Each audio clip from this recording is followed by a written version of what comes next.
హిందువులు హిందూ పని చేయని, ముస్లింలు ముస్లిం పని చేయని, క్రిస్టియన్స్ క్రిస్టియన్ పని చేయని, అందరం దేశంలో శాంతిగా ఉందాం. కారణం ఏంటంటే ఎలాగా ఫెయిల్ అయిపోయారు. 100 రోజుల్లో ఇచ్చిన 6 వాగ్దానాలను నెరవేర్చలేదు, స్టీల్ ప్లాంట్ని కాపాడలేదు, ప్రత్యేక హోదా తేలేకపోయారు. మోదీ గవర్నమెంట్ ఫెయిల్ అయిపోయింది. ఇక్కడ ఉన్నది మోదీ ఎన్డీఏ గవర్నమెంట్. ఇప్పుడు గొడవలు పెట్టాలా?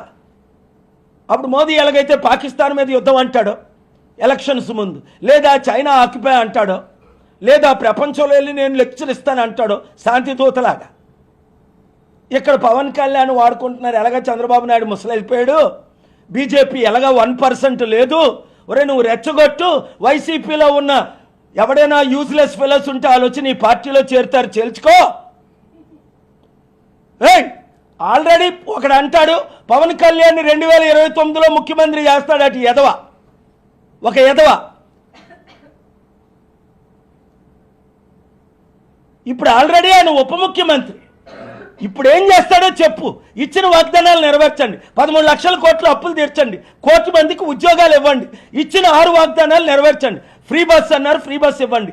ఇంటికి 15,000, 18,000, 20,000, 30,000 అన్నారు. ముందు అది ఇచ్చి చూపించండి. ఇప్పుడు దాకా మొదటిదానికి మొగుడు లేడు, కడదానికి కళ్యాణం అట.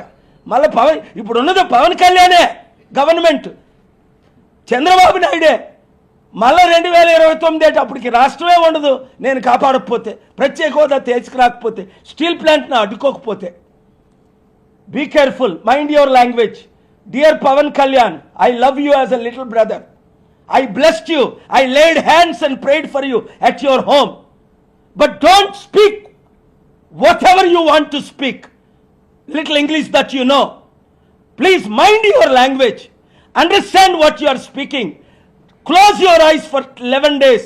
Pray to unite Christian, Hindu, Muslims. Dividing is very easy.